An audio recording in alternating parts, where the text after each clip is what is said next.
अस्सलाम वालेकुम dear student. आज हमने 11th क्लास की जो केमिस्ट्री है इसका चैप्टर नंबर 6 केमिकल एनर्जेटिक्स और इसका बहुत important topic standard enthalpy changes का पार्ट 1 हमने स्टडी कर लिया था। आज इसका हमने पार्ट 2 स्टडी करना है, यानी स्टैंडर्ड इंथैल्पी ऑफ फॉर्मेशन से आज हमने शुरू करना है। फॉर्मेशन क्या होती है? जब किसी चीज को आप बनाते हैं तो इसे हम फॉर्मेशन कहेंगे। इंथैल्पी क्या होगी कि उसको बनाने के लिए जितनी हीट वहां पे दरकार होगी या कितनी जितनी हीट वहां से इवॉल्व हो रही होगी तो आप इसे फॉर्मेशन कहेंगे। फॉर एग्जांपल जैसे आप रोटी बनाते हैं तो जब आटे को रोटी के अंदर कन्वर्ट करेंगे तो वो कुछ हीट अब्सॉर्ब करेगा। ये जो हीट अब्सॉर्ब करेगा इसे हम इंथैल्पी ऑफ फॉर्मेशन कहेंगे। सिमिलरली अगर हमारे पास कोई चूना है, चूना उसे पानी के अंदर डालते हैं, चूने के पत्थर को, तो पानी के अंदर से बेटा हीट बाहर निकलती है, तो यहाँ से हीट इवॉल्व होगी जब आपने चूने के पत्थर को लाइम वाटर में कन्वर्ट करेंगे। तो दैट इज कॉल्ड, अगर आप सब चीजें स्टैंडर्ड प्रोसेस के ऊपर कर रहे होंगे तो आपने इसे बेटा स्टैंडर्ड इंथैल्पी ऑफ फॉर्मेशन कहेंगे। अब इंथैल्पी का मतलब है हीट। अब इसको हम डिफाइन करते हैं कि स्टैंडर्ड इंथैल्पी ऑफ फॉर्मेशन क्या होगी। तो आप कहेंगे the enthalpy change involve, enthalpy change के अंदर क्या तब्दीलियां आती हैं। When 1 mole of A compound, जब किसी भी चीज का 1 मोल कंपाउंड का आप बनाएंगे from its element under standard conditions is called standard enthalpy of formation. मतलब यह है कि किसी भी कंपाउंड का 1 मोल बनाना है। शर्त होता है स्टैंडर्ड कंडीशंस के लिए कि आप उसका 1 मोल बनाएंगे, उस वक्त जो हीट अब्सॉर्ब या इवॉल्व हो रही होगी आप उसे स्टैंडर्ड इंथैल्पी ऑफ फॉर्मेशन कहेंगे। तो इसको आपने डिनोटेड कैसे करना है, ये डेल्टा एच लिखेंगे, इसके ऊपर एक छोटा सा गोलधारा डालेंगे, नीचे एफ लिखेंगे, तो इसे आपने स्टैंडर्ड इंथैल्पी ऑफ फॉर्मेशन कहते हैं। इट में भी वो आपसे एमसीक्यूज पूछता है कि इंथैल्पी ऑफ फॉर्मेशन एक्सोथर्मिक है कि एंडोथर्मिक है। तो आप कहेंगे इट कैन बी एक्सोथर्मिक और इट में भी एंडोथर्मिक, दोनों हो सकते हैं। या तो डेल्टा एच की वैल्यू पॉजिटिव होगी या बेटा नेगेटिव होगी। और ये स्टैंडर्ड कंडीशंस के अंदर हमेशा आपने सिर्फ 1 मोल ऑफ प्रोडक्ट बनाना है। 1 मोल प्रोडक्ट के बनाएंगे अंडर स्टैंडर्ड कंडीशंस में, स्टैंडर्ड इंथैल्पी ऑफ फॉर्मेशन में। देखें जैसे आपके पास फॉर एग्जांपल आ रही है फॉर्मेशन ऑफ मीथेन।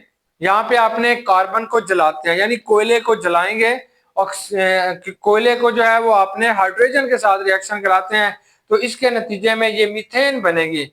और ये जो बेटा मीथेन आपके पास बन रही है ये एक एंडोथर्मिक प्रोसेस है। यहाँ पे स्टैंडर्ड स्टेट्स लिखना जरूरी है। कार्बन जो आपने लिखा है वो सॉलिड स्टेट में लिया है, हाइड्रोजन जो है वो इसकी स्टैंडर्ड स्टेट गैसियस है तो गैसियस स्टेट में लिया है, तो ये मीथेन बनी है। तो इसकी जो इंथैल्पी ऑफ फॉर्मेशन होगी वो 74.8 किलोजूल पर मोल है। अगर बेटा आपने यही कार्बन लिया, कोयला लिया, इसको ऑक्सीजन की मौजूदगी में डालें जलाएंगे तो it can be form carbon dioxide. यहाँ पे जो enthalpy of formation of carbon dioxide होगी वो -393.7 किलोजूल पर मोल होगी, यानी ये एक्सोथर्मिक होगा। सिमिलरली फॉर्मेशन ऑफ वाटर, आप इसका 1 मोल बनाएंगे, H2 को गैसियस स्टेट में लेंगे, ऑक्सीजन को गैसियस स्टेट में लेंगे, ये जो पानी बेटा आपके पास बनेगा ये लिक्विड स्टेट में होगा। तो इस वक्त जो आपको हीट देनी पड़ेगी वो -286 किलोजूल पर मोल हीट यहाँ से इवॉल्व होगी, निकलेगी, यानी that is a exothermic reaction. तो ये जो स्टैंडर्ड इंथैल्पी ऑफ फॉर्मेशन होगी ये एक्सोथर्मिक भी हो सकती है, एंडोथर्मिक भी हो सकती है। अब आपने पढ़ना है, अब हम डिस्कस कर रहे हैं स्टैंडर्ड इंथैल्पी ऑफ एटॉमाइजेशन। एटॉमाइजेशन क्या होती है? अगर एक एलिमेंट को उसके एटम्स के अंदर आप कन्वर्ट कर रहे हैं तो उस वक्त जितनी हीट वो अब्सॉर्ब करेगा उसे इंथैल्पी ऑफ एटॉमाइजेशन कहते हैं। ये एमसीक्यूज आएगा कि कौन सी इंथैल्पी जो होती है वो हमेशा एंडोथर्मिक होगी, तो वो एटॉमाइजेशन होगी। तो आप बताएंगे the enthalpy change involve when 1 mole of a gaseous atoms, आपने उसका गैसियस एटम बनाना है। Gaseous atoms are formed from the elements under standard conditions is called standard enthalpy of atomization। देखो it is denoted by delta H naught, नीचे ATM डाल देंगे यानी atomisation होगा। ये हमेशा हमेशा एंडोथर्मिक होगा, हमेशा ये हीट को अब्सॉर्ब करेगा। डेल्टा एच नॉट एटीएम की वैल्यू हमेशा बेटा पॉजिटिव में आएगी। अब हमारे पास कुछ और इसमें से एमसीक्यूज आते हैं।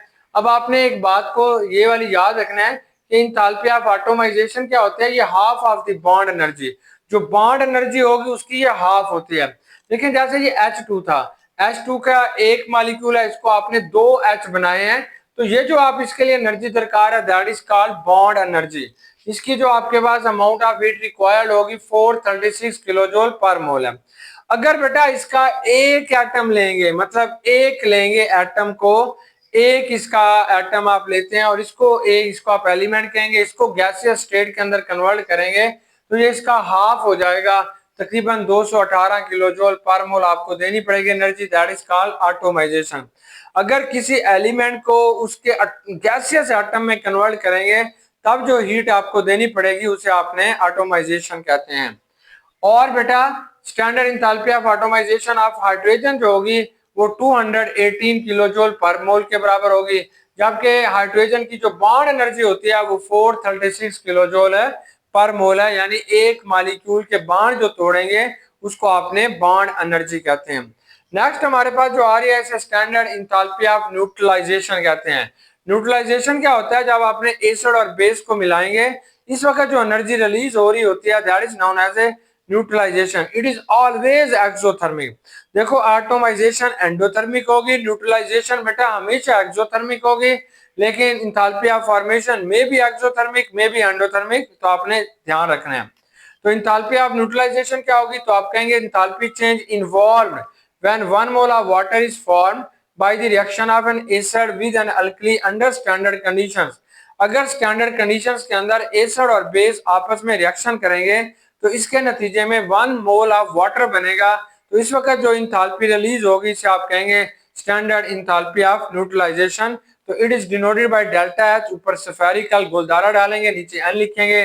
ये हमेशा हमेशा एमसीक्यूज आएगा। इट ऑलवेज एक्सोथर्मिक, यहां से हमेशा हीट निकलेगी। It is also known as a heat of solution, इसे हीट ऑफ सॉल्यूशन भी कहते हैं।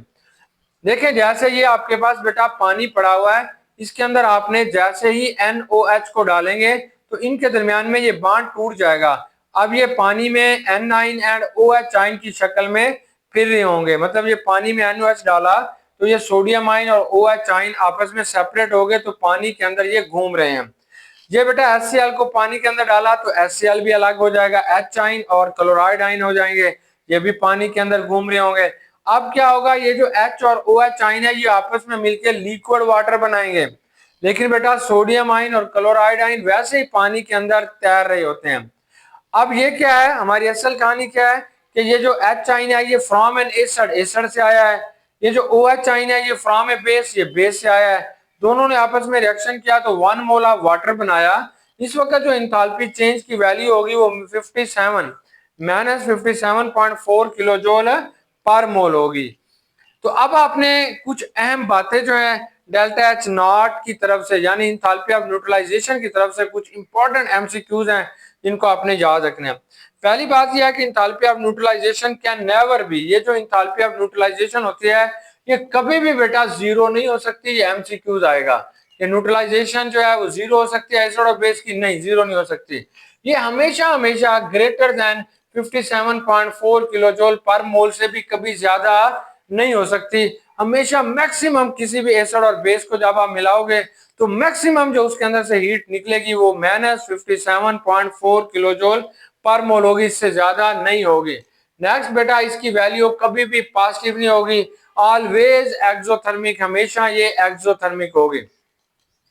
अब आप जानते हैं हमारे पास ना एसिड मुख्तलिफ किस्म के होते हैं। अगर आप स्ट्रॉन्ग एसिड और स्ट्रॉन्ग बेस को मिलाओगे तब हीट ऑफ न्यूट्रलाइजेशन कितनी होगी, अगर स्ट्रॉन्ग और वीक को मिलाओगे तब क्या होगी, अगर वीक वीक को मिलाओगे तब क्या होगी, अब हम उसे डिस्कस करते हैं।